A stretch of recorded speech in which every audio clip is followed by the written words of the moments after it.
Budget নিয়ে পশ্চিমবঙ্গ আশা কর্মী ইউনিয়নের রাজ্য সম্পাদিকা ইসমত আরা খাতুন জানান, আশা অঙ্গনওয়াড়ি কর্মীদের জন্য বাজেটে মোবাইল বাবদ 200 কোটি টাকা ঘোষণা করা হয়েছে। মোবাইলের দাবি আমাদের দীর্ঘদিনের দাবি ছিল, সাথে বাজার দরের নিরিখে মোবাইলের রিচার্জের খরচ দিতে হবে, এই দাবিও ছিল। কিন্তু আমরা মনে করি আশা কর্মী অঙ্গনওয়াড়ি কর্মীরা যে ধরনের কাজ করে সেই কাজের নিরিখে মাসিক ভাতা বৃদ্ধি করা প্রয়োজন। যতটুকু যা দেওয়া হয় তা ভীষণই কম, অথচ আজ বহু গুরুত্বপূর্ণ কাজের সঙ্গে আশা অঙ্গনওয়াড়ি কর্মীকে যুক্ত করা হয়। সরকার স্বাস্থ্য ভবন আমাদের বারবার বহু প্রতিশ্রুতি প্রত্যাশা দিয়েছেন, কিন্তু কোনো ভাতা না বাড়ানোয় কর্মীরা খুবই হতাশ হয়েছে। মাসিক ভাতা বৃদ্ধি করে অন্তত তাদের কিছুটা রিলিফ দেওয়া দরকার ছিল। এই বাজেট কর্মীদের কাছে কোনো আশার বার্তা আনেনি। আজ রাজ্য সরকার বাজেট ঘোষণায় আশাকর্মী এবং অঙ্গনওয়াড়ি কর্মীদের জন্য মোবাইল বাবদ 200 কোটি টাকা বরাদ্দ করেছে, সেটা ঘোষণা করেছে। আজ কাজের যে ডিজিটালাইজেশন হচ্ছে তাতে মোবাইল অনিবার্য হয়ে উঠেছে, এটা বাস্তব। মোবাইলের দাবি আমাদের দীর্ঘদিনের দাবি ছিল। শুধু মোবাইল নয়, তার রিচার্জ করার জন্য বর্তমান বাজার দরের যে নেট প্যাক লাগে সেটা সহ এ দাবি আমাদের ছিল।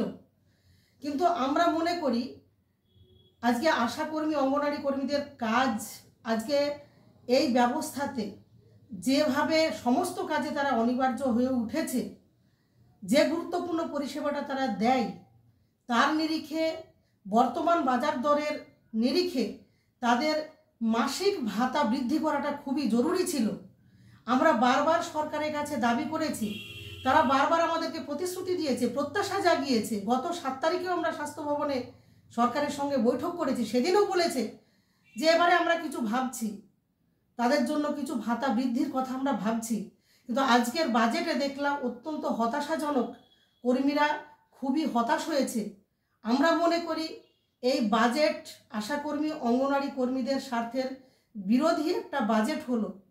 ফলে আমরা সরকারের কাছে আবারও আবেদন করব, দাবি করব, তাদের কাজের নিরিখে আজকে স্বাস্থ্য, শিক্ষা, পুষ্টি এই সমস্ত প্রয়োজনে আশাকর্মী অঙ্গনওয়াড়ি কর্মী, মিড ডে মিল কর্মীরা তাদের পরিষেবায় যে গুরুত্বপূর্ণ পরিষেবা দিচ্ছে, তাদের সকলেরই বেঁচে থাকার মতো ন্যূনতম একটা বেতন ভাতা পরিকাঠামো অবশ্যই ঘোষণা করা উচিত। আমরা এর পরেও আশা করব সরকার নিশ্চয়ই এই প্রয়োজনটা ভাববেন। যদি সত্যিকারেরই তারা আজকের এই প্রয়োজন ফিল না করেন, আমরা আগামী দিনে আরও বৃহত্তর আন্দোলনে যেতে বাধ্য হব, এছাড়া আমাদের আর কোনো উপায় নাই।